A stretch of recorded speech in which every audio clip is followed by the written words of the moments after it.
¿Qué tal? Buenas tardes. Buenas tardes en un sábado. Wow, es que no me puedo creer que estemos haciendo esto en un sábado, pero bueno, la verdad, maravilloso, con muchas ganas. Para los que no me conocen, mi nombre es Ornella Gigante, soy la CEO y fundadora de Mindycore, una empresa de tech hecha con amor.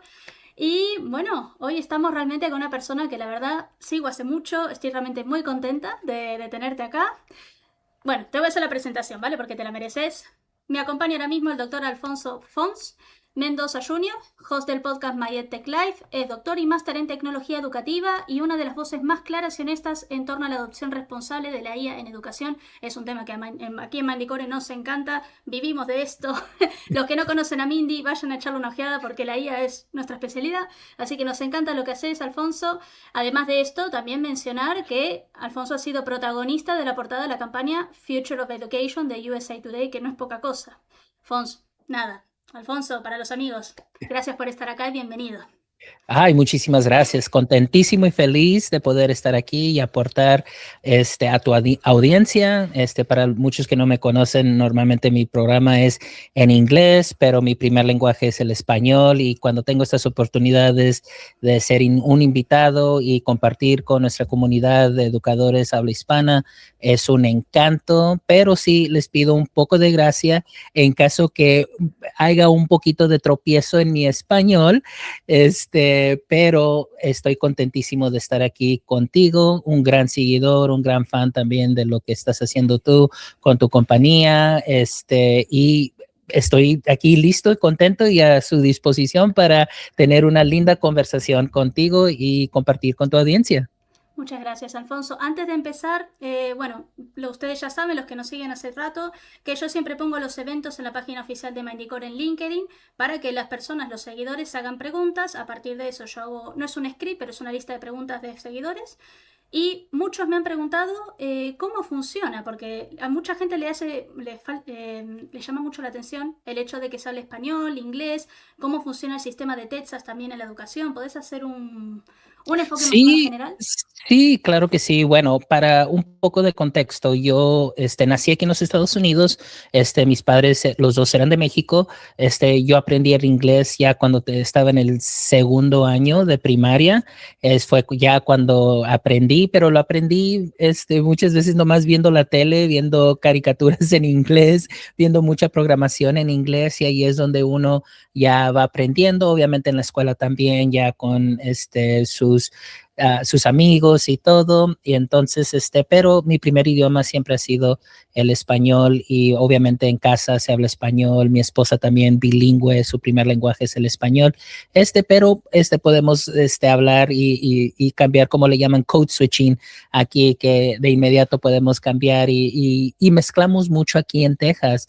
Entonces también me recibí aquí con mi licenciatura en mercadotecnia de la universidad local porque dije, bueno, vi a mis padres trabajar muy duro, dije, quiero ser rico y quiero comprarles todo lo que pudieran, y pues llegué, hice eso, pero no llegó el dinero.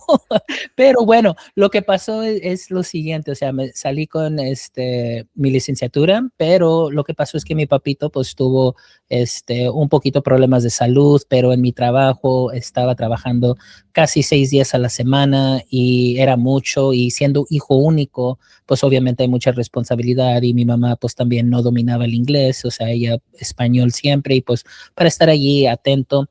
Entonces encontré un trabajo de maestro y llegué a mi entrevista, necesitaban un maestro de matemáticas, álgebra, y a causa de todas las horas que tenía yo ya de mi licenciatura en finanzas, dijeron, bueno, sí, puede ser maestro de matemáticas. Hice una certificación alternativa para ser maestro, y entonces empecé en el 2005. Y así que ya llevo 20 años en educación, y me encantó. Yo nunca quería ser un maestro. Dije, ay, qué trabajo, un docente, qué trabajo tan aburrido y todo. Pero cuando Llegué a ser docente, me encantó y no puedo creer que ya 20 años después, maestría en tecnología educativa, doctorado en tecnología educativa, y así tanto me encantó la educación, hacer la diferencia en las vidas de los estudiantes y también ayudar a mis colegas con lo que es la integración de tecnología responsablemente y fue un encanto y ahora ya tengo un trabajo nuevo donde estoy trabajando para una compañía de EdTech, tecnología educativa, y todavía sigo trabajando con maestros y así que eso es lo que me encanta, que todavía no dejo de trabajar con esos docentes que son apasionados y quieren traer lo mejor para sus estudiantes usando la tecnología responsablemente. Es súper interesante. Me encanta el tema de la diversidad, cómo tantas cosas se mezclan y funcionan a la vez y hacen tantas cosas buenas, benefician tanto a la comunidad, ¿no? Mucha gente se ha preguntado esto de los idiomas y eso porque para los que no saben, el sur de Estados Unidos durante mucho tiempo fue México, ¿vale? Entonces hay una diversidad cultural muy rica y enorme. En lo que dice Alfonso, justamente Mm. el doble de Spanglish, es algo muy común ahí y para mí debería ser considerado también un tipo de idioma, porque es que al final es una convergencia que ha habido entre culturas. Sí, claro que sí. Y eso es algo que se ve muy aquí en esta área. Yo Me fascina. vivo en el punto más sur de Texas que hay. Mucha gente dice, ah, vivo en South Texas, así le llaman, pero ellos están hablando como de San Antonio. San Antonio todavía son 4 horas hacia el norte de nosotros, pero nosotros vivimos en lo que es el punto más sureño que hay en Texas y aquí la cultura se ha mezclado de una manera, como dices tú, se habla el Spanglish, inmediatamente podemos cambiar entre idiomas, nos entendemos el uno al otro y es algo muy único, algo que me encanta de donde estamos y la cultura y la mezcla de culturas es algo genial y así que eso es algo que vemos dentro de nuestras escuelas aquí, especialmente en esta área que tenemos nuestra educación bilingüe, tenemos estudiantes que llegan con su primer idioma siendo español, pero una cosa es que hoy en día también ya no nada más es español, ahora tenemos japonés, tenemos ruso, tenemos hebreo, tenemos de tantos lenguajes porque aquí en esta área, hacia el sur, en lo que es el área de México, porque aquí yo vivo vivo como a 25 minutos de México para cruzar y regresar en un día. Puedo ir, ¡Qué venir, hacer maravilla! mandados, todo, pero hay maquiladoras allí, hay una industria allí y entonces hay mucha gente que viene de diversos países, vienen, los papás trabajan allí en esas maquiladoras que le llaman, pero los hijos vienen aquí a nuestras escuelas como estudiantes y empiezan desde primaria o dependiendo del año en que ellos estén, pero algo muy, que es algo muy único y trae más diversidad, pero yo sé que para muchos maestros eso trae también un poco de frustración o pánico, porque imagínate que vas manejando tu trabajo, es un martes, un lindo martes, ya planeaste el lunes para tu lección el martes, estás dando tu lección y te sientes muy bien y de repente tocan tu puerta y dicen, ay, disculpe, señor Mendoza, hoy le traigo aquí a un nuevo estudiante de Japón y de repente como que, ay, porque a causa de, bueno, número uno, el lenguaje. Número dos, los maestros dicen, ay, el trabajo, o sea, que ahora tengo que traducir, ¿quién me va a ayudar?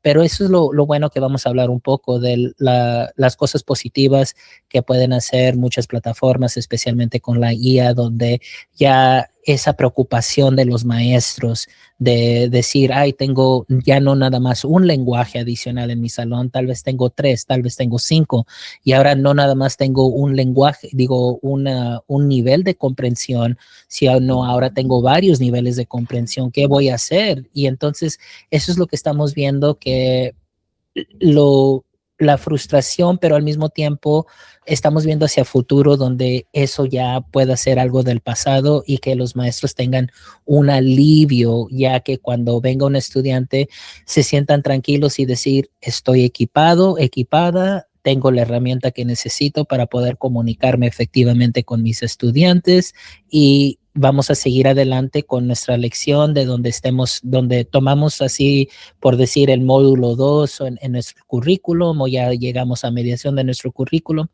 y no tener esa frustración, porque los estudiantes van a recibir la educación como ellos lo deben que recibir, y van a tener esas herramientas donde ellos mismos también pueden abogar por sí mismos, pueden obtener la información de una manera muy fácil, para que ellos no se sientan, número uno, invisibles, porque eso era algo que se veía muy seguido. Yo por mi experiencia que he visto, o sea, de maestro, donde tal vez muchos estudiantes que no dominaban en inglés, muy invisibles porque no querían hablar, no querían participar, no se sentían seguros. No quiere decir que no sabían el tema, y eso es algo que siempre quiero enfatizar. Si un estudiante bilingüe llega a su salón y no habla y no participa o se siente así callado, no hay allí ningún bloqueo de aprendizaje. Nada más imagínense ustedes en este momento, Ornella, si te saco de aquí, de España, y te llevo a China y te dejo allí a China, ¿crees tú que te vas a sentir a gusto en China y hablando en chino y todo? No, No. a Digo, primeras tienes no. no, de primero no, pero lo que pasa es que muchos maestros dicen, no, pues tengo yo que continuar con mi currículum, y pues el que pudo, pudo, y el que no, pues ni modo, ahí hay otro año. Y eso se veía mucho, y no quiero decir nada más aquí en nuestra área, pero yo he escuchado eso en toda la nación. Pero hoy, gracias a estas herramientas que tenemos, los estudiantes ya no necesitan que ser invisibles, ahora más que nada ya están empoderados con las herramientas para poder seguir adelante y seguir al par con sus compañeros de clases. Genial, la verdad, todo lo que has contestado han sido preguntas que me han dado también los seguidores. Un saludo a Nikita y un saludo a Miokun, que ellos tienen familia, no sé si en Texas, pero han preguntado mucho respecto a este choque cultural y todo, será por sus familias. Un abrazo enorme, ustedes hablan en inglés, pero va a haber subtítulos, ¿vale? Mucha gente te ha visitado el perfil, ¿vale, Pons? Ha habido mucha gente ahí stalkeando, pero muy interesada con esta movida cultural que a mí me parece maravilloso, ¿no? El norte tiene que aprender mucho del sur. Yo creo que han evolucionado muchísimo en ese aspecto, es súper interesante. Bueno, de respecto a las aulas hay muchas preguntas, pero yo soy muy fan de tu podcast. Así que me llama mucho la atención cómo pasaste de las aulas para lo que sería el podcast de My EdTech Live. Para los que no saben, Alfonso además es host de este podcast y es bastante popular, ¿eh? Sí, muchas gracias. Muy buena pregunta. Bueno, lo que pasó es que cuando inicié mi trabajo en el 2005, inicié en lo que es la secundaria, estaba dando clases a grado 9 en álgebra. Luego de allí me moví a lo que es la primaria y estaba dando clases de quinto y sexto. Esos eran los grados en donde yo me especializaba en matemáticas, en ciencia también, y luego en estudios sociales. Así que me encantó. Entonces lo que pasó es que ya como por los últimos 4 años que estaba ya en la aula, que participé allí, en una escuela tenían apenas su primer carrito, aquí les llaman cows, les llaman computers on wheels, entonces era un carrito que tenía dentro de él 30 Chromebooks. Y era la primera vez que en nuestra escuela tenía Chromebooks, y nomás teníamos 2 carritos para toda la escuela. Entonces yo era ese maestro que iba a la biblioteca y llené mi nombre en el formulario todo el año, y entonces todo el año ese carrito vivía dentro de mi salón, y empecé a experimentar, tomé muchos riesgos con la tecnología, en lo que esto, con lo poquito que yo sabía, con lo poquito que yo iba a conferencias y aprendía, venía y se lo enseñaba a los estudiantes. Pero lo más maravilloso de allí era que yo no era el experto, ni los estudiantes eran los expertos, pero los dos, como estudiantes y maestro docente, pudimos aprender juntos, y allí yo aprendí muchísimo de ellos. Yo nomás les daba, por decir, ya la semillita, por decir, y ya ellos regaban la semillita y luego ellos también ya levantaban la cosecha porque ellos eran los que estaban aprendiendo, yo nomás los estaba guiando. Entonces, imagínate, era como yo siendo un ingeniero de experiencias, que es algo que los maestros deben que saber que ellos son. Muchas veces a la palabra maestro o docente, tal vez hoy en día vemos que hay mucha falta de respeto o no está elevado como antes era. Entonces, yo lo que quiero que sepan es que todo maestro, todo docente es un ingeniero en aprendizaje, porque ustedes son los que construyen esas experiencias para los estudiantes. Bueno, entonces empecé eso, implementé mucha tecnología. Luego, para ir a conferencias, yo hablaba con el principal y le decía, oye, quiero ir a esta conferencia. Pues, Mr. Mendoza, no tenemos dinero para esto. Y le dije, bueno, mira, vamos a hacer algo. Si tú me mandas a la conferencia y yo en el verano hago un campamento de robótica y no me tienes que pagar por eso. O sea, yo lo hago gratis con mucho gusto, pero yo quiero ir a la conferencia. Y entonces él decía, ok, te mando la conferencia, no hay problema, y yo nomás por seguir aprendiendo más, aportar más a mi salón. Luego ya al final se abrió una posición dentro de mi distrito para Digital Learning Coordinator, coordinador de aprendizaje digital. Apliqué para ese trabajo, pero ya con toda la trayectoria que tenía en esos 4 años, todo lo que los estudiantes pudieron haber hecho, hicieron todo documentado. Siempre invitaba a la gente que estaban en la oficina central, a los directores y todo, vengan a mi salón, y todo eso ayudó muchísimo.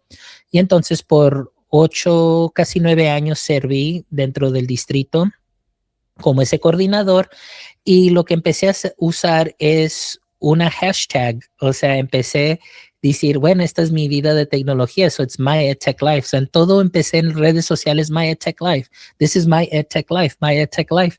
Y pues de allí, entonces ya en el 2020, en marzo, es cuando empecé el podcast de My EdTech Life. Y pues obviamente durante ese tiempo todo estaba cerrado aquí, y pues empecé a entrevistar a profesores, maestros, colegas, gente que sabía, que conocía, que estaban dando ellos herramientas, estaban compartiendo cómo ellos están ayudando a sus estudiantes virtualmente, qué programas hay. Y entonces allí empezó todo, que luego ya se evolucionó a lo que es hoy, que es ya mi podcast, My EdTech Life, que ya acabamos de cumplir 6 años, llevamos 363 episodios, y entonces estamos contentísimos para seguir adelante haciendo el podcast también, porque ha dado mucho fruto, más que nada en lo que es la conversación con varios fundadores, varios maestros, gente que está dentro de nuestro ámbito, y siempre abriendo esa conversación con perspectivas diferentes para seguir aprendiendo profesionalmente y seguir creciendo también personalmente. Y así que esa ha sido la meta de nuestro podcast. Yo creo que lo has hecho muy bien. De nuevo, yo sigo tu contenido hace mucho. Para los que me han preguntado en privados y todo, en la descripción de este vídeo va a estar toda la información, todos los links para que puedan acceder al podcast y todo. De momento, Alfonso, todos los podcasts están en inglés, ¿verdad? Sí, de momento están todos en inglés. Hay unos que otros que están allí en español.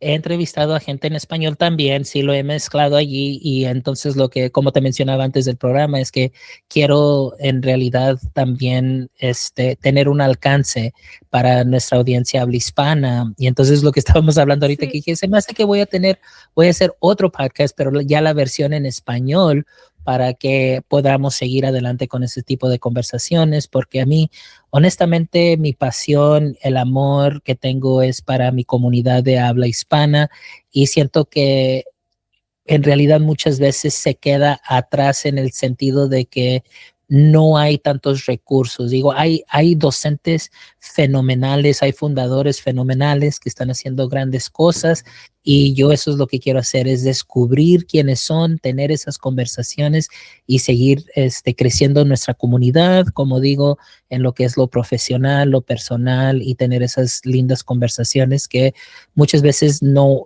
ha habido un espacio para tener esas conversaciones. Y eso es lo que a mí me gusta, amplificar las voces de esas personas que están haciendo un excelente trabajo y amplificar el trabajo de ellos y seguir creciendo.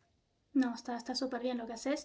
Y entiendo que estos vídeos que vas a hacer, estos podcasts en el futuro en español, van a estar dentro de la misma página web, ¿no? La oficial. Sí, todavía Vale, van a estar dentro de la página web, nomás va a estar en localizado vale, en otra pestañita de allí de la página web. vale. Para que los seguidores lo sepan, porque ya hubo algunos que me han preguntado por contenido en español y bueno, ha habido Sí. muchas preguntas, vamos. Sí, hay unos episodios allí que pueden buscar, pero lo que voy a hacer es ya cuando acabemos el programa, busco esos episodios y te los puedo pasar a Uy, ti sí. para que puedas compartir esos links también para que puedan escuchar tus seguidores y para que ellos puedan también conocer a nuestros colegas de habla hispana como el doctor Ferrer de Puerto Rico, que he tenido otro maestro excelente, Pedro Aparicio de México y otros colaboradores también de Centro y Suramérica que son geniales también. Hay gente brillante, vamos. Hay que darles esa luz, ese momento, porque Sí, se lo merecen. La verdad claro es que que lo que sí. haces está súper bien.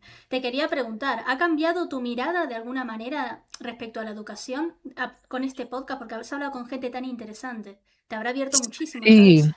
sí, fíjate, hay muchas cosas que en realidad no sé cómo explicarlo, pero muchas veces yo creo que tú también puedes tener un poquito de eso, porque normalmente gente como tú y yo, tenemos unas ideas, pensamientos y vemos cosas antes de que otras personas los vean y nosotros empezamos a hablar de esas cosas, pero luego la gente no nos hace caso y luego ya de repente alguien más lo dice y dice, bueno, eso ya lo hemos dicho, pero apenas está agarrando esa atención y es algo muy raro, pero sí he visto muchas cosas durante estos 20 años en educación que me han cambiado mi perspectiva en la educación, cómo se hace la educación o qué hay que cambiar en ciertas cosas. Y número uno para mí siempre ha sido el tipo de liderazgo. Por allí se tiene que empezar siempre. El liderazgo tiene que ser un liderazgo que tenga un panorama abierto y que también no sean muy, como decir, como lo que yo digo es y así se va a hacer. Porque el problema Sí, es que cuando hacemos cosas nada más porque se han hecho así varios años y demandas o quieres resultados diferentes, no van a pasar. ¿Por qué? Porque estás haciendo lo mismo siempre. Lo que quiero que siempre, y lo que una vez me metí en un problemita porque tuvimos una junta antes de iniciar la escuela y estábamos ahí con todos los directores.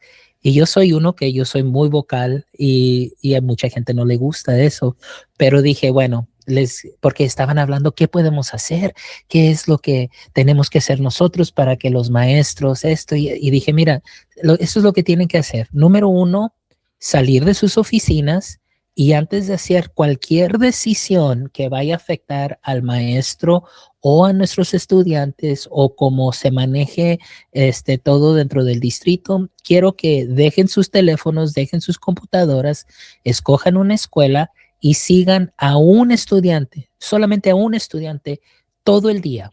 Quiero que se sienten en un lado de él o en esa clase y seguir la progresión durante el día. Cómo empiezan, cómo cambian a otro salón, cómo van a la educación física, cómo van a su hora de comida, cómo van en la tarde y todo, porque solamente así ustedes van a saber qué es exactamente lo que está pasando dentro de las aulas. Y no, o sea, todos enojados, molestos, como, ay, y eso es lo que pasa, que hay mucho, ¿cómo se dice? En inglés es ego, en español sí, este el es ego, sí, sí. el ego, como, ay, sí, yo soy director, yo soy doctor, tengo maestría en esto, no importa, No. si no tienes esa relación humana, si no tienes esa conexión con la gente con las quien trabajas, en realidad es como un negocio y esto yo sé que mucha gente, tal vez gente vaya a decir, ay, no, la educación no es un negocio, pero tómenlo nomás viniendo de mí. Yo mi vida antes de entrar, de ser docente, era el negocio, era la mercadotecnia. Yo tenía que vender, tenía que conocer a mi cliente y para conocer a mi cliente, ¿qué es lo que tengo que hacer? Tener una relación con ellos. conocerles, qué es lo que le gusta, qué es lo que no le gusta, qué es la meta que ellos tienen y cómo yo voy a ayudarles a hacer esa meta. No decirles, sino ayudarles, porque yo lo que siempre me ha gustado hacer es, te voy a ayudar y dar opciones o herramientas, pero al final yo tampoco quiero un robot que vaya a hacer nada más exactamente lo que yo digo, porque qué tal si lo que yo digo no es para tu salón, tu aula, tal vez no funcione con tus estudiantes, pero tal vez funcione en otra clase, dependiendo de los estudiantes, las demográficas, todo lo que hay dentro de los salones. Claro. Entonces, lo que pasa es que lo que yo veo es que todas estas directivas que vienen hacia los hacia los docentes, es algo que la gente misma nunca ha visto si esto es lo que va a ayudar y luego empiezan a manejar de una manera tan estricta que los maestros no sienten esa conexión. Para mí lo más importante siempre, siempre, siempre va a ser la relación que yo tenga con mis docentes, también recibir esa retroalimentación. ¿Qué tal si yo no estoy haciendo algo bien o no estoy viendo algo, un variable, algo? También quiero saber eso y tener esa habilidad de poder hablar. Entonces, para mí eso yo pienso que sería un gran inicio. Aparte de lo de la tecnología, yo creo que lo primero siempre debe que haber es esa relación y no tener ese distanciamiento como, yo estoy acá en la oficina central, yo aquí manejo, yo aquí hago y lo que se dice yo hago. Y luego las decisiones que uno hace allí nunca tienen a la gente a quien les va a afectar en esas juntas. Y entonces luego esa persona hace la decisión, pero los que salen perdiendo son los maestros porque ahora les estás agregando otra cosa que tal vez no les sirva, pero nunca recibiste la retroalimentación, el feedback de ellos para decirte, oye, ¿has pensado en esto? ¿Has pensado en lo otro? ¿Has pensado en este variable? No. Y así que para mí eso es lo más importante, de que parece que hemos perdido una conexión humana, nada más por la posición en la que está uno. Pero yo siempre digo, los expertos aquí, los que tienen más experiencia son los docentes que están dentro de los salones, saben exactamente las necesidades que tienen los estudiantes. Y eso es tan importante y esos datos, all that data, todo eso es tan importante que se debe que tomar en cuenta en ese segundo nivel, pero muchas veces no llega a ese segundo nivel y nada más lo que se dice allá es esto es lo que van a hacer y esto así se va a hacer y no hay nada más, no hay otra opción. Eso no me gusta, eso es algo que para mí ha sido algo que sí ha afectado la educación de una manera negativa. Y como te digo, ni es nada tecnología. La tecnología para mí es una herramienta buenísima que va a ayudar a los estudiantes y también es el proveer el entrenamiento hacia el docente, pero no nada más una vez 30 minutos o una vez una hora. Tiene que ser algo constante, pero también recibir esa retroalimentación como qué es lo que necesitas y hablar con los maestros, qué es lo que necesitan más y empezar allí y no nada más también decir, no, esto es lo que ustedes necesitan y esto es lo que se les va a dar, pero en realidad eso es lo que no están pidiendo y no es en realidad lo que necesitan.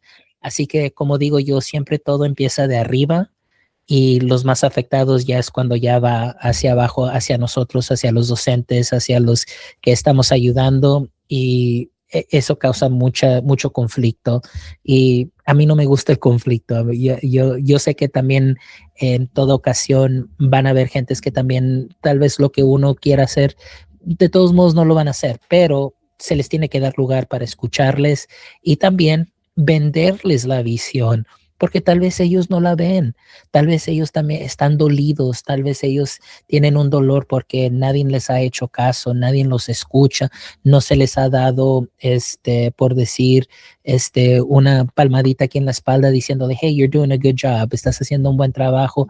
Y hay muchos maestros que están dolidos y digo yo, tienen que empezar por eso también, o sea, agradecerles por lo que han hecho y lo que están haciendo, pero también llegar juntos y a un acuerdo en decir, mira, esta es nuestra visión, esto es lo que pedimos de ti y esto es lo que queremos hacer, pero para afectar de una manera positiva a todos, no nada más a ciertas personas, o no, esto es para la visión, para un distrito total, y poco a poco, pues se van ganando, o sea, poco a poco, pero eso es lo que es, por eso yo lo veo que es un estudio en mercadotecnia, y siempre he dicho una cosa yo, por ejemplo, y les voy a comentar, aquí en los Estados Unidos, cuando uno va a la escuela para hacer y estudiar, para ser docente, no se les enseña, es pura teoría lo que digo, pero no se les enseña exactamente cómo manejar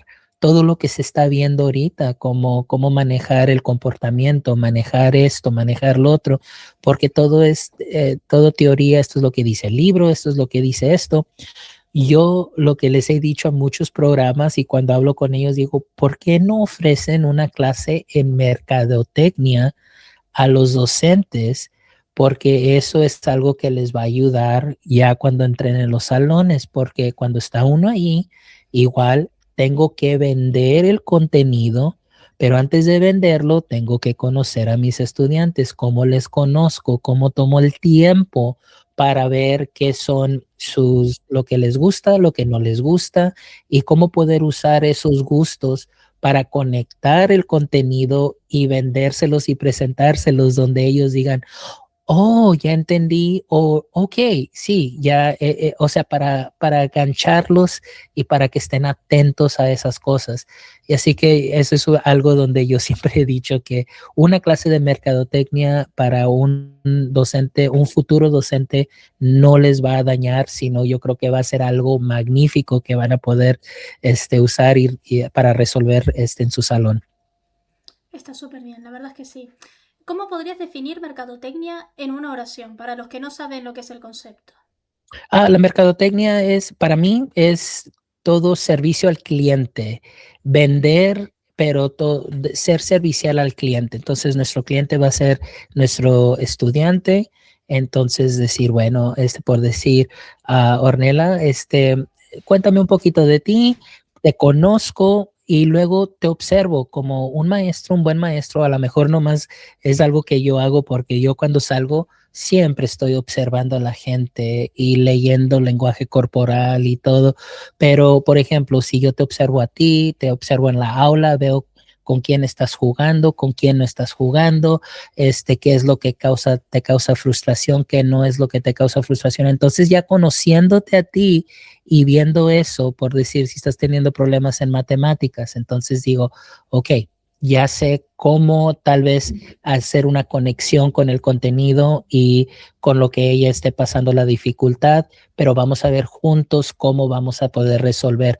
Entonces para mí es todo se trata de esa relación, de conocer a tus estudiantes y para mí así se me ha hecho muy fácil vender el contenido a mis estudiantes y con los docentes también con los quien trabajo. Nunca esto es lo que tienen que hacer, esto se va a hacer 3 veces al día, vamos a hablar, ¿cómo están? ¿Cómo se han sentido? Bueno, miren, de estos puntos de aquí, con esta plataforma puedo resolver tal vez 3 de esos 5 puntos. Es un inicio, pero ya con resolver estos 3 puntos, ya nomás les quedan 2, ya no es tanto, pero cuando venga la próxima vez, voy a ver cómo podemos resolver esos 2 adicionales y vamos a continuar. Ya ellos se sienten como, ok, tengo solución y no como, ay, me están agregando otra cosa, me Claro, están agregando otra cosa. no sienten la presión. Al final lo que estás haciendo es lo que las personas de arriba deberían hacer. Humanizás y empatizás. Sí, Qué bueno. exactamente. Muy bien dicho eso. Es que la empatía lo es todo. Mm, Vos empatizas mucho y se nota también en la manera en la que hablas muy suavemente. ¿Por qué hablas de esa manera? Porque querés que se te entienda. No ujú. hablas apresuradamente, hasta en la manera en la que te expresás se nota que sos empático. Yo estas cosas las Sí. miro mucho también.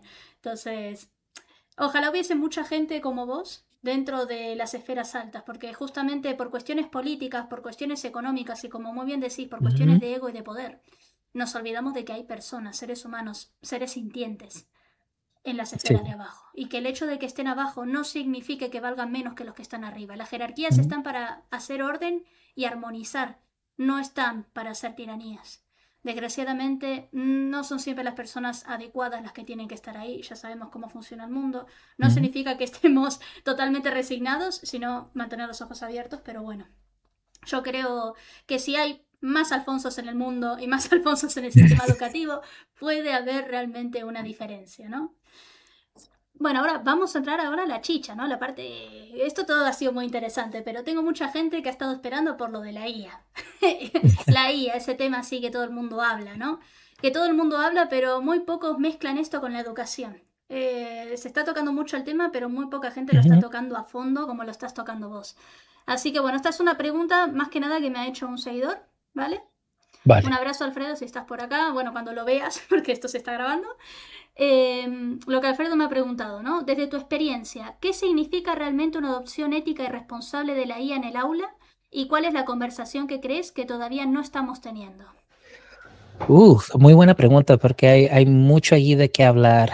Bueno, Sí, número uno, para mí, esto también empieza no nada más con los maestros, pero empieza también con los que están encargados de la tecnología y más bien todos esos directores.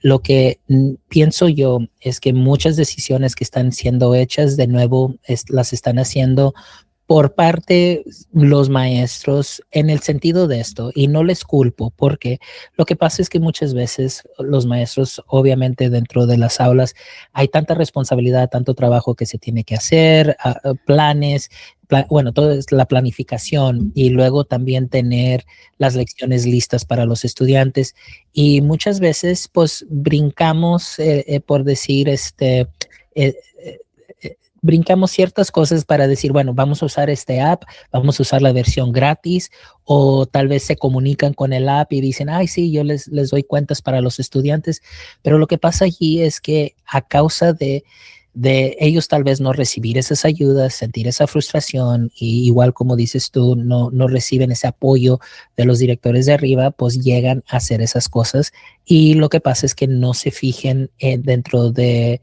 lo que es los temas de privacidad, qué tipo de información van a obtener de los estudiantes, pero ellos se sienten frustrados y digo, pero esta es una solución. Dice, bueno, es una solución, pero tenemos que tener esa conversación, por decir, globalmente dentro de nuestro distrito, por decir.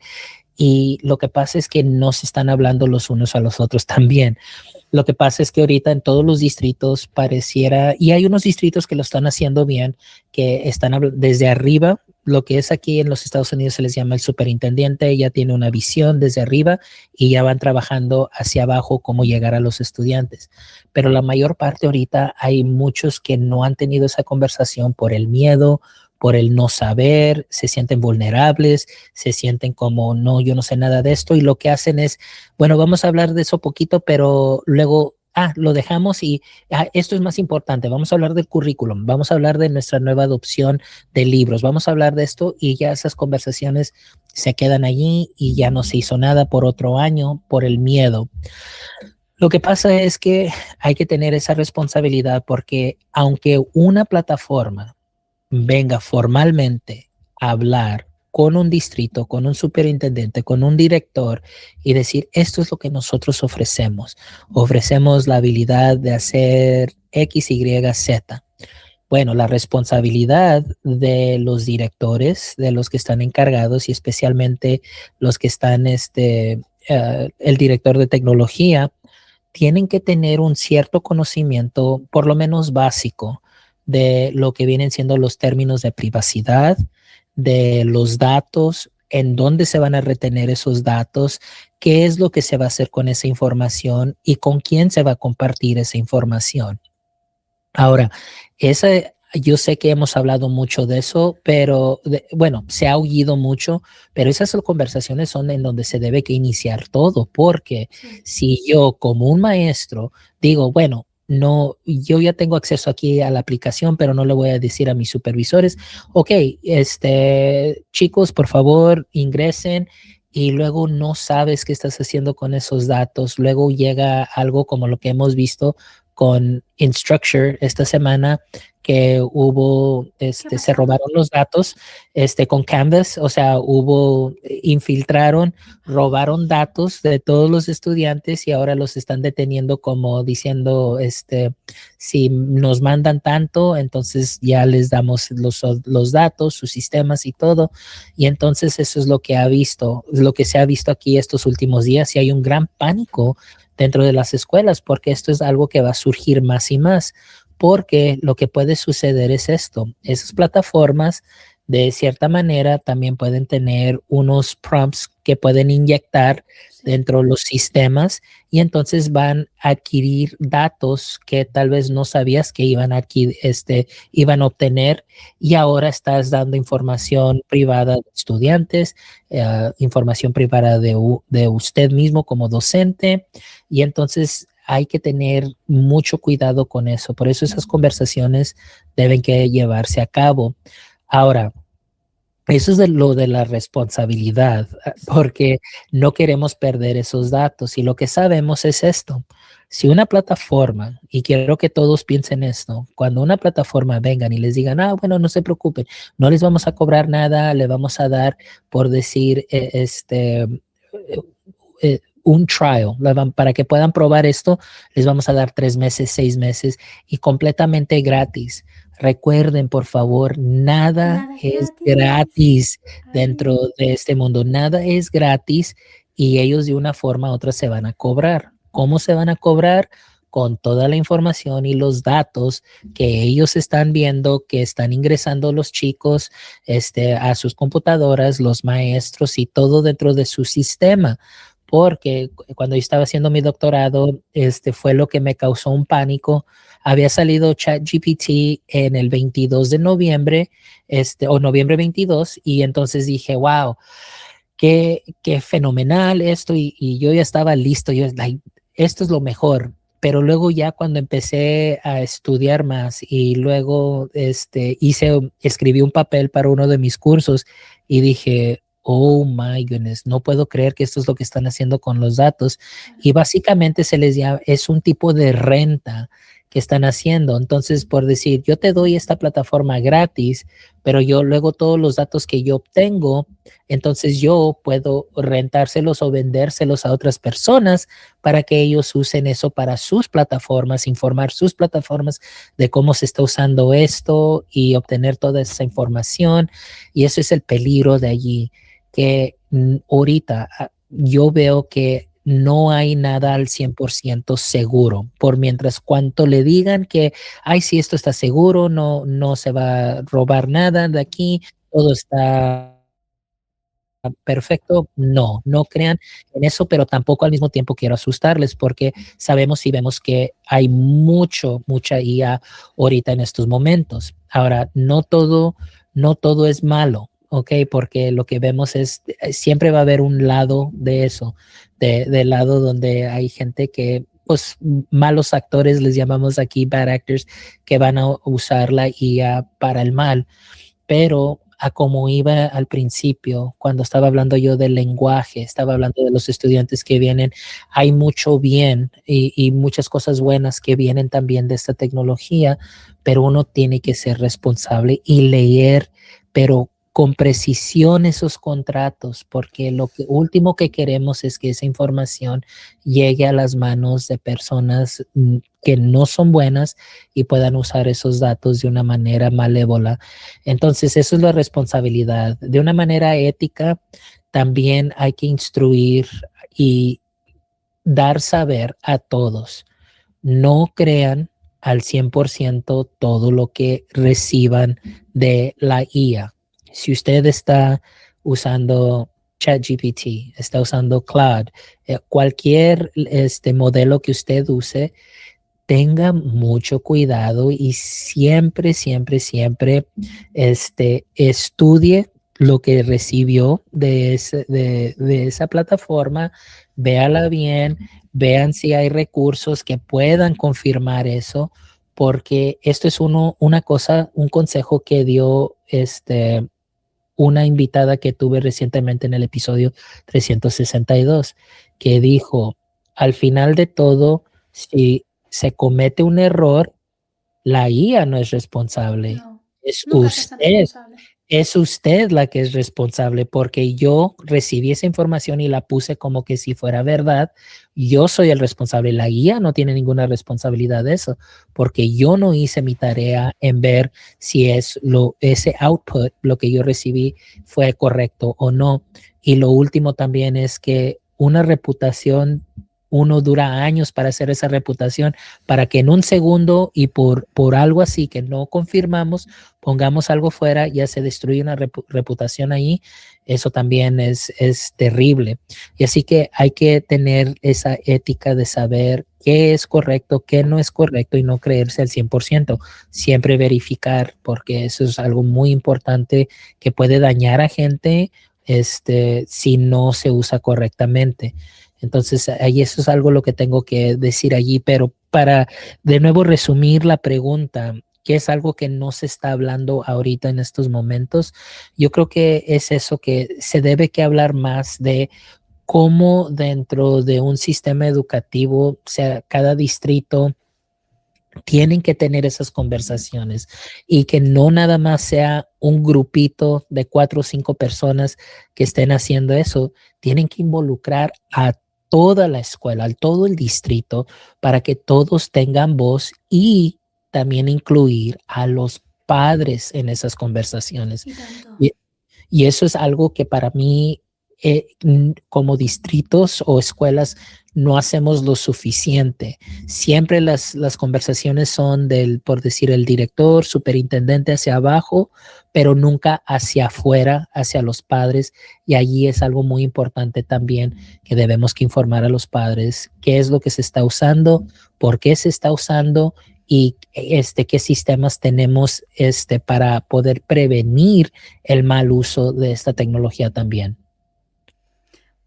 Cosas súper interesantes. No sé, Alfredo, espero que Alfonso te haya contestado todo. Yo creo que lo has hecho estupendo. Resumen del resumen. Lo que refiere a los contratos. Para los que no hayan entendido, cuando nos referimos a los contratos en lo que respecta a la IA, esto lo sabemos acá en Mandicore porque nosotros tenemos nuestra propia IA. Políticas de privacidad. Tienen que tener siempre políticas de privacidad. Políticas de cookies.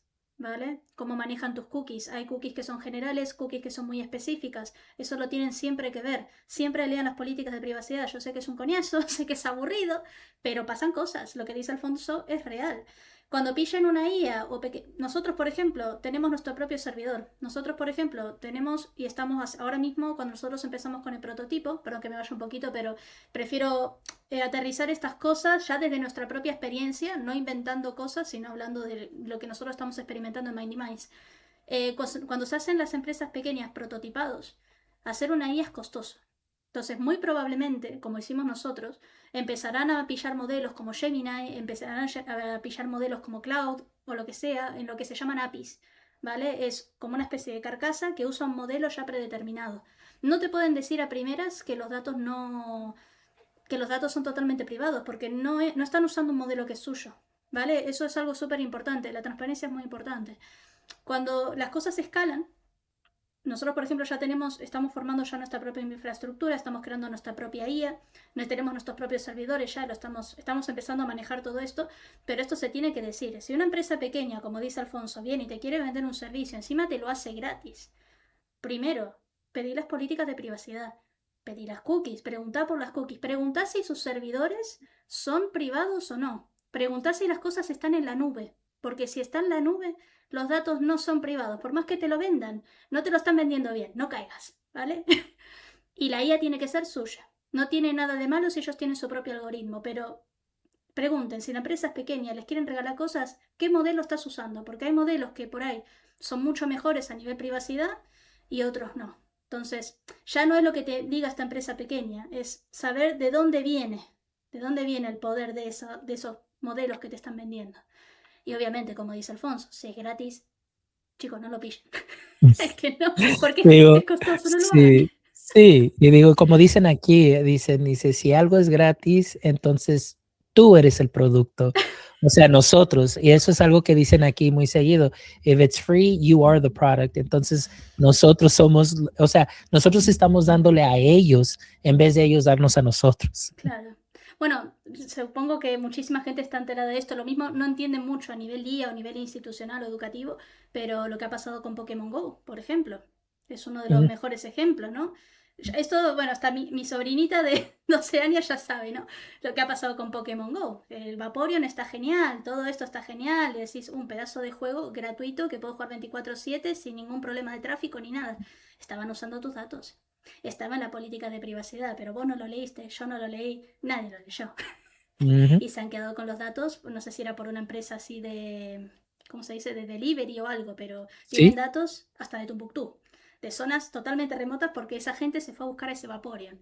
Ujú. Yo he sido parte de esa gente, pero que es importante, es que es importante. Sí, pero, o sea, imagínate, o sea, algo que empieza como una diversión y decir, bueno, aquí tenemos este grupo, this demographic, esta demográfica de gente que les encanta y son entusiastas de Pokémon.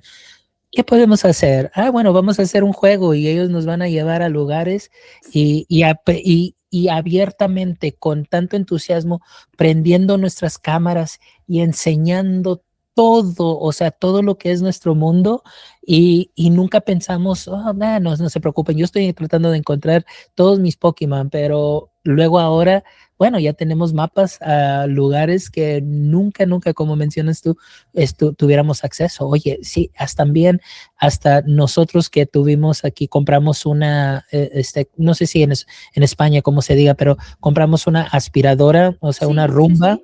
y luego te preguntan, ay, ¿podemos usar un mapa de tu casa o hacer un mapa? Y entonces dices tú, oye, o sea, ¿por qué quieren un mapa de mi casa? O sea, ¿y a dónde va a ir esa información de ese mapa? O sea, ¿quién va a saber cómo es el mapa aquí de mi casa y todo?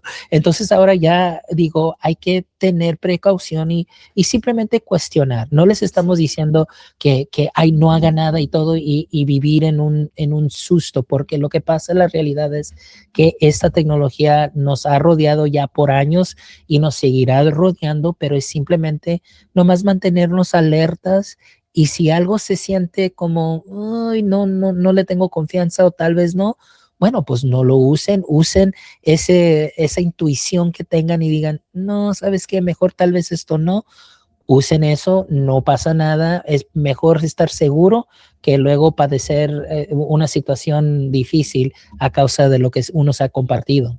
totalmente. Y para los que dicen, de todos modos van a pillar nuestros datos, da igual, no da igual. Por lo menos hagan todo lo Ujú, posible para que no lo hagan. ujú. ¿Vale? No se entreguen de esa manera. Lo he escuchado muchísimas veces. No lo hagan. ¿Vale? Bueno, tengo, la verdad, más preguntas.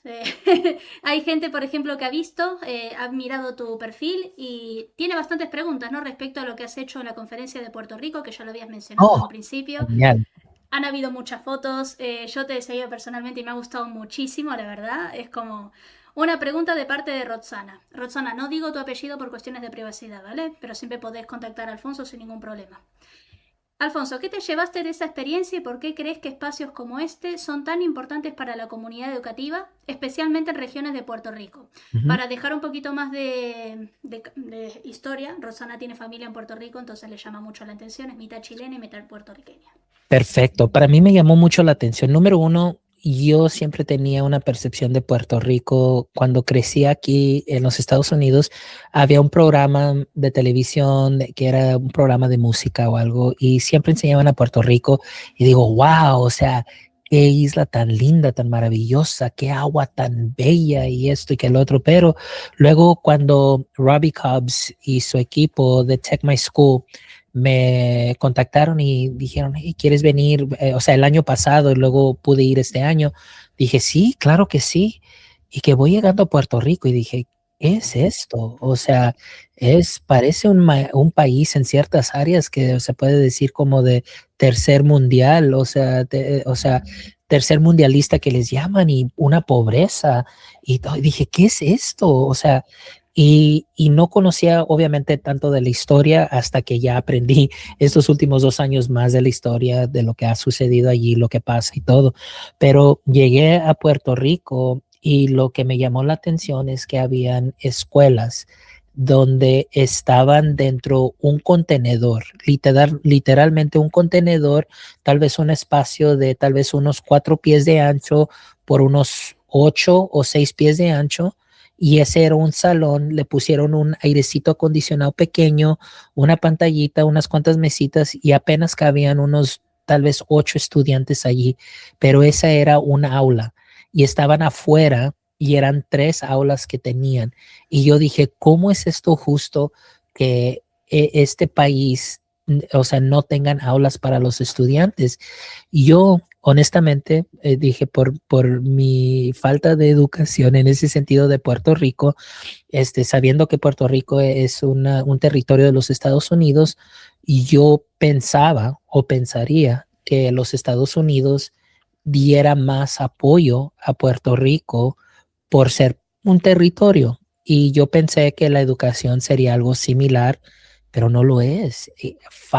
Hay una falta de docentes allí, hay una falta de recursos que nunca había pensado yo o visto en mi vida, pero una cosa sí te digo, que los maestros allí hacen tanto con los poquitos recursos que tienen que me quedo sorprendido de lo que pueden hacer y obviamente organizaciones como Tech My School, que es un non-profit que ayuda a las escuelas en Puerto Rico, las ayudan y las están equipando, les compran computadoras o en donaciones de computadoras, donaciones de impresoras de 3D, o sea, tridimensionales y todo, y les ayudan con entrenamiento profesional hacia todos los docentes.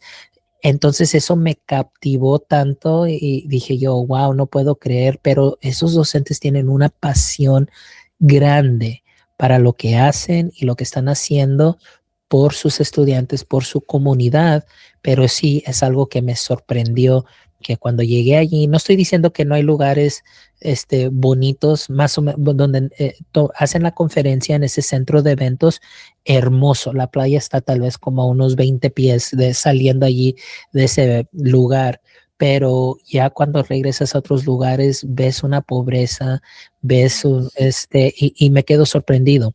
Pero la gente tiene un gozo, tienen, o sea, y eso también es algo que, bueno, me dio un poquito de paz, donde la gente siempre tiene, no sé cómo decirlo, pero la gente puertorriqueña es una gente que tienen mucho amor, mucho entusiasmo y son tan lindos y ha sido genial estar allí compartiendo con ellos y también aportar hacia el trabajo que Check My School está haciendo para las escuelas allí dentro de Puerto Rico.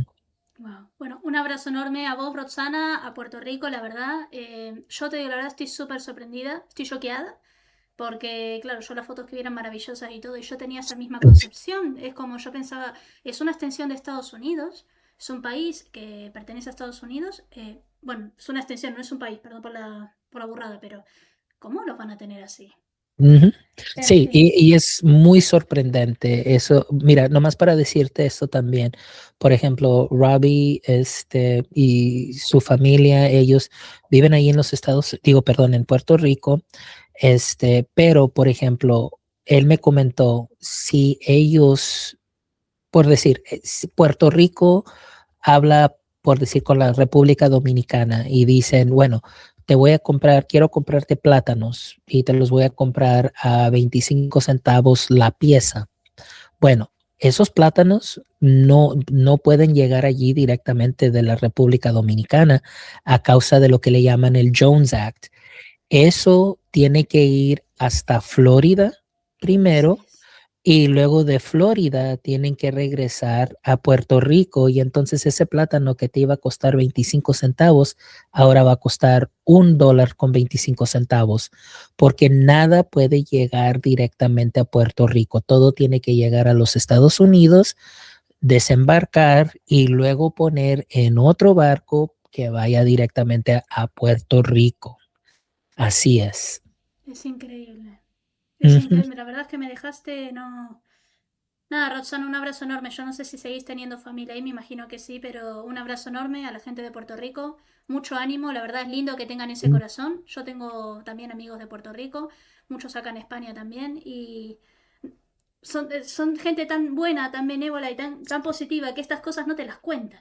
Como Ujú. además lo ves siempre sonriendo, es verdad, y no te enterás de que pasan cosas. Obviamente pasan cosas, pero bueno. Alfonso, si podés después compartir lo que sería links de de la ONG y de Sí, los fundis que estén haciendo, será un gusto compartir todos los links posibles claro, en la descripción del vídeo. claro, Wow. claro. Pero bueno, has hecho muy Sí. bien, la verdad Sí, que pero bueno, también algo positivo, como digo, fuimos a estas conferencias sí. y el nivel y el entusiasmo de esos maestros está creciendo. O sea, de un año para el otro veo el crecimiento, veo el entusiasmo, la pasión y contentísimos los docentes en poder tener a gente reconocida, no allí de Puerto Rico. En Puerto Rico hay docentes que yo me quedo sorprendidos, que geniales, pero lo que hace Robbie también es que él quiere que los maestros también abran sus mentes, el paisaje y recibir a gente, presentadores también acá de los Estados Unidos reconocidos, para también compartir otros temas diferentes, para que vean diferentes perspectivas dentro de la educación y así que él está haciendo un buenísimo trabajo.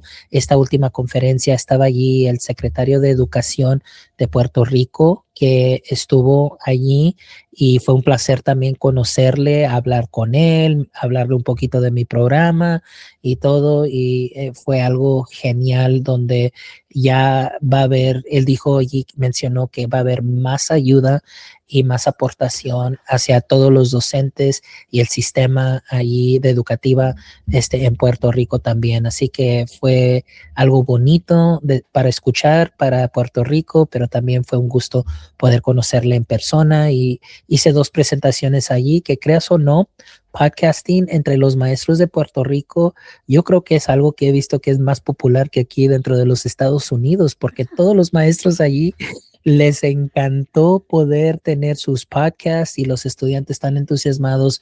Pude acudir a una escuela y hice una lección pequeña con unos estudiantes sobre podcasting.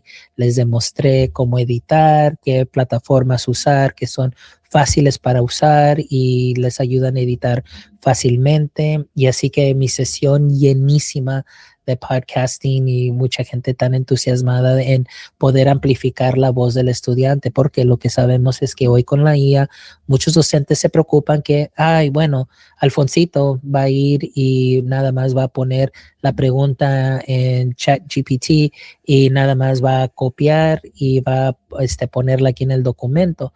Bueno, ellos lo que quieren hacer es ahora amplificar el aprendimiento con la voz y decir, bueno, no solamente vas a hacer los estudios, vas a hacer el research, sino lo que también vas a hacer es, me lo vas a tener que explicar en tu Bien. propia voz, en tus propios pensamientos, qué es lo que has aprendido y así los maestros sienten que pueden, bueno, seguir con los estudios y no tener tanto ese tema de, bueno, esto nomás fue copiado.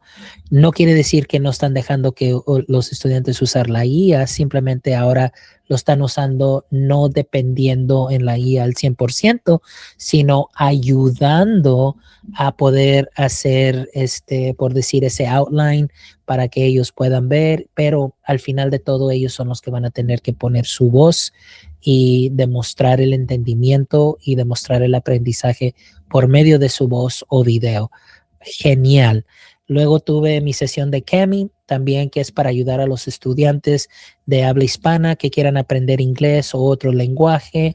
De igual modo, cómo pueden usar esta plataforma donde un maestro pueda entregarles o compartir un PDF, puede un PowerPoint, un Google Doc, cualquier documento lo pueden subir a Kami y lo pueden hacer editable, pueden colaborar, pueden poner voz, pueden poner video, pueden agregar videos de YouTube. O sea, es una plataforma genial también para poder ayudar y demostrar el aprendizaje de esa manera, que también nos fue súper bien. Y así que para mí, estos 2 temas, o sea, lo que es la plataforma de Kami y Adobe Podcast, para mí es algo que es tan importante porque en muchas escuelas dentro de aquí de los Estados Unidos nunca se les da mucha oportunidad a los estudiantes poder hablar, tener un discurso sobre el aprendizaje. Lo que veo aquí es que los maestros por mayor parte son simplemente enfrente de la clase y por 45 minutos ellos están hablando porque ellos son los expertos en el salón, pero lo que pasa es que los estudiantes que están recibiendo el aprendizaje, básicamente aquí usamos la palabra entripar, se entripan de todo el conocimiento, pero no tienen manera de poder expresarla, sacarla o crear algo con ese aprendizaje para demostrar cómo ellos están teniendo, cómo ellos lo entienden o interpretan. Y para mí eso siempre ha sido algo importante, porque yo quiero, por decir, tener un acceso a la mente o el pensamiento de mi estudiante para saber yo si di la información correcta o, wow, nunca pensé en esa perspectiva y aprender juntos, o simplemente ver que ellos hayan captado la esencia de esa lección y el aprendizaje que era la meta de esa lección, y me la están demostrando y enseñando por medio de voz, por medio de video, por medio de una gráfica, X, lo que sea, pero eso es por eso me encantan estos temas, de poder tener esa oportunidad de compartir con docentes sobre podcasting y también sobre la plataforma de Kami. Súper interesante y además a lo que puede servir. Esto que has dicho me ha gustado mucho. La IA no es un competidor, la IA no tiene poder, la IA es una herramienta. Y totalmente, si se usa de esta manera se puede sacar muchísimo provecho. Esto que decís también de decirle al alumno, bueno, a ver, explícame con tus propias palabras lo que has hecho, me parece estupendo. Y como decís muy bien, también una manera de exteriorizar. Falta mucho esto de exteriorizar en las aulas. Yo lo veo también en Europa. En varias escuelas, he estado también, he tenido experiencias con escuelas también en Inglaterra y eso, y el problema yo creo que es universal. Ahora estamos hablando obviamente de lo que es el ambiente en Texas, obviamente, pero es un problema que tenemos a nivel global, por lo que estoy viendo, ¿no? O sea, la falta de humanización, tanto de profesores como hacia los alumnos. Pero bueno, hay que tener fe de que en el futuro, bueno, mucha gente está abriendo los ojos, mucha gente está empezando a hablar de esto. Muchos Alfonsos, nos hace mucho, mucha falta muchos Alfonsos, ¿no? Pero bueno. Bueno, la verdad, yo creo que con esto ya estamos cerrando. Te lo agradezco mucho, la verdad hemos estado hablando una hora, ya lo he disfrutado muchísimo. Yo creo que los seguidores van a estar muy contentos. La Mindy Familia, como me gusta llamarla, o sea, ha estado muy interesada en esto. Habrá mucha gente esperando también, obviamente, los podcasts en español. Vamos a compartir luego, Alfonso me va a mandar unos links, ¿vale? De vídeos que ya tiene de podcast en español.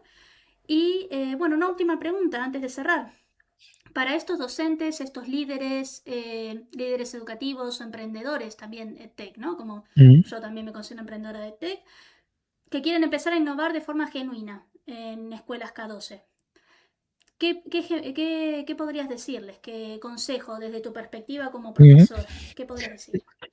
Mi consejo es tener en sus compañías, por decir, emprendedores, todo, tengan a maestros dentro de sus empresas. Es muy importante, porque lo que se ve mucho y es que hay empresas tienen esta visión y empiezan con un corazón bueno, porque tal vez el emprendedor, el fundador, el CEO tal vez haya sido un docente antes, pero luego lo que pasa también es que reconocemos que esto también es un negocio, y muchas veces a causa de la gente que está dando sus inversionistas, luego cambia un poco toda la noción, porque obviamente esos inversionistas quieren su dinero y más porque quieren ganancia, pero luego lo que pasa es que se pierde el mensaje dentro de eso. Entonces siempre mantengan su visión. Si quieren ayudar a los estudiantes, entonces por favor siempre busquen a docentes, hablen con docentes, hagan un estudio con docentes, escúchenlos a ellos, porque al final de cuentas ellos son los que están con los estudiantes por lo menos unas 8 horas por día por todo un año. O sea, muchas veces los docentes tienen más tiempo con los estudiantes que los propios padres, pero allí ellos son los expertos, tienen esa experiencia. Hablen con ellos, no los hagan menos, no piensen que lo que yo sé y lo que yo estoy haciendo les va a funcionar. No, hablen para poder tener esa comunicación y hacer algo que puedas tener un mayor alcance.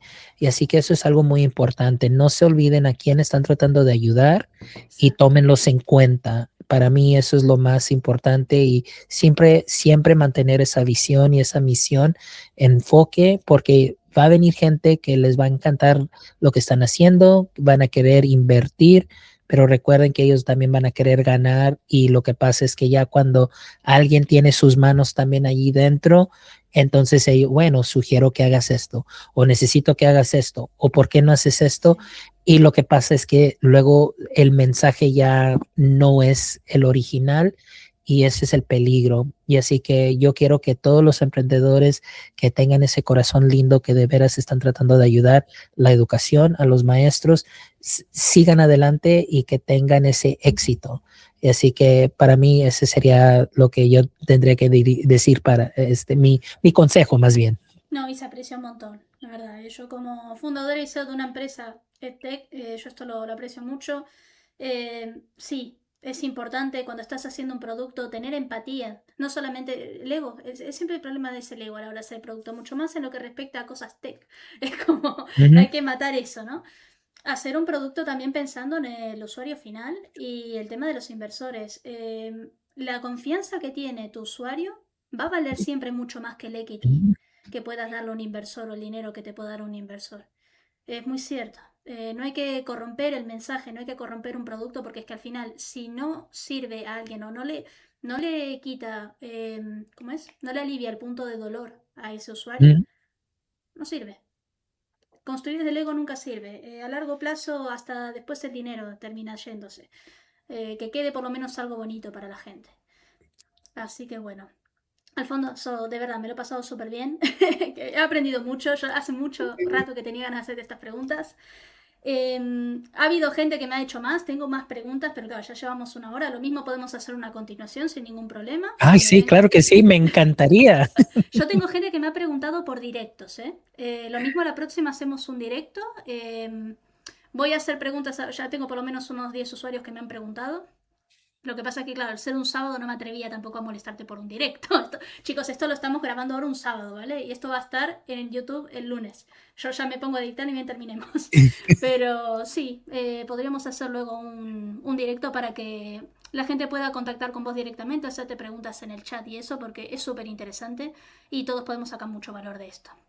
Así que creo que nos llevamos una idea muy poderosa, ¿no? Que la verdadera innovación en educación no se trata en realidad de adoptar la última herramienta que está de moda, ¿no? Sino de hacerlo con criterio, con ética y con propósito y ayudando de verdad y aliviando un punto de dolor de verdad hacia el usuario final. Que al final se supone que estamos haciendo cosas para ayudar a la gente, no solamente para engordar los bolsillos. Si no, no funciona. Ya hay mucha gente avariciosa en el mundo. Hagamos algo bueno, ¿no? Por la gente. Así que nada, muchísimas gracias Alfonso por estar acá. La verdad, te aprecio un montón. Me encanta lo que haces. Te seguiré, te sigo siguiendo, vamos. Sí, no, claro. Y nada, muchísimas Claro, gracias por estar acá. no, gracias a ti, de nuevo, muchísimas gracias. No es muy seguido, muy, bueno, no ha habido tantas oportunidades donde yo he estado al otro lado del micrófono recibiendo las preguntas y así que esto es un gran honor en poder estar de este lado, pero más el honor de poder compartir con la audiencia habla hispana que me encanta y tengo un gran corazón para la audiencia habla hispana, todos los docentes de habla hispana. Me encanta. Así que si hay otra oportunidad en el futuro para hacer ese directo, con mucho gusto al instante lo haría porque esta es mi pasión. Así que muchísimas gracias por esta linda invitación, esta linda conversación y de igual te deseo lo mejor en todo lo que estás haciendo, que me encanta tu contenido también, me Gracias. encanta tu corazón y me encanta que hayamos podido hacer esta linda colaboración y estar conectados. Me encanta. Siempre, sí, Muchísimas sí. gracias. Gracias, Alfonso, por estar acá y a los que están viendo, a los que van a ver, ¿vale? Muchísimas gracias por vernos. Ya pueden contactar a Alfonso. Voy a dejar todos los links de contacto, tanto de la ONG de Puerto Rico y como para el podcast y para todo. Pueden preguntarle lo que sea. Los que me han preguntado por su número de teléfono, tengo mucha gente que hace esto. No doy números de teléfono, ¿vale? Con el LinkedIn estás bien, hay que respetar la privacidad de la gente, chicos. Y nada, un abrazo enorme. Hasta luego. Hasta luego.